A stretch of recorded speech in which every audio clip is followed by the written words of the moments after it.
Bonjour et bienvenue sur la chaîne Veille Techno. Dans ce format court, nous allons découvrir les différents protocoles utilisés dans l'informatique. Il en existe un très grand nombre, donc nous aborderons les plus fréquents. Ici, nous verrons FTP et SFTP.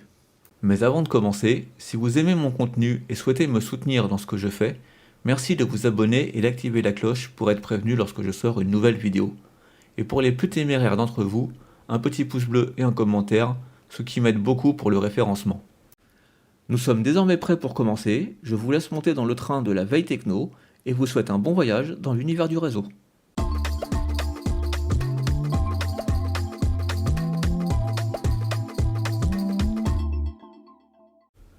Un protocole est un ensemble de règles et de conventions établies qui définissent la manière dont les appareils et les systèmes doivent communiquer entre eux.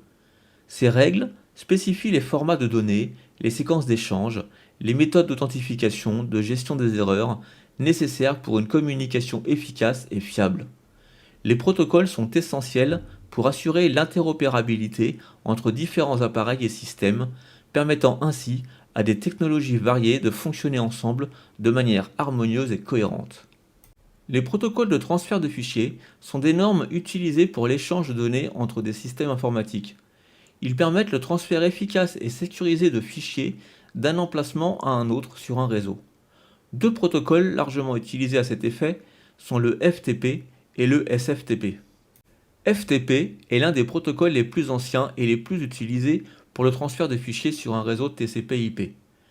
Il utilise un mode client-serveur pour permettre le transfert de fichiers entre un client et un serveur FTP. Il permet à un utilisateur de se connecter à un serveur FTP, d'authentifier son identité, de naviguer dans la structure de répertoire du serveur et de transférer des fichiers entre le client et le serveur. Le client établit une connexion TCP avec le serveur FTP via le port 21. Cette connexion est utilisée pour envoyer des commandes et recevoir des réponses. Une fois la connexion établie, le client peut s'authentifier auprès du serveur en fournissant un nom d'utilisateur et un mot de passe. Une fois authentifié, le client peut envoyer des commandes au serveur pour effectuer des opérations de transfert de fichiers. Ces opérations incluent le téléchargement, le téléversement, la suppression de fichiers, la création de répertoires, etc. FTP utilise deux canaux de communication.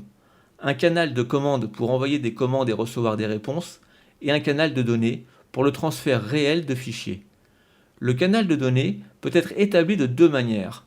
Le mode actif, où c'est le serveur qui ouvre une connexion de données vers le client, ou le mode passif, où c'est le client qui ouvre une connexion de données vers le serveur. Le protocole FTP est largement utilisé pour le transfert de fichiers sur Internet, bien qu'il soit considéré comme moins sécurisé que d'autres méthodes plus récentes, comme SFTP par exemple, dont nous allons parler maintenant. SFTP est un protocole de transfert de fichiers sécurisé qui permet d'échanger des fichiers de manière sécurisée sur un réseau, généralement via SSH. Contrairement à FTP, qui transmet les données en texte brut, SFTP chiffre à la fois les commandes et les données, offrant ainsi une communication plus sécurisée. Il est largement utilisé pour les transferts de fichiers dans les environnements où la sécurité est une préoccupation majeure, comme les entreprises et les serveurs web. Le fonctionnement est le même que FTP, à la différence que tous les flux sont chiffrés. La connexion initiée par le client se fera par SSH et tout le reste se fera comme FTP. Si vous voulez en savoir plus sur le protocole SSH, je vous renvoie à ma vidéo sur le sujet. C'est ici que notre vidéo se termine.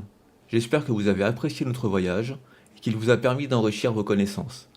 Il ne me reste plus qu'à vous souhaiter une bonne journée en espérant vous revoir très bientôt pour un nouveau voyage à bord du train de la Veille Techno.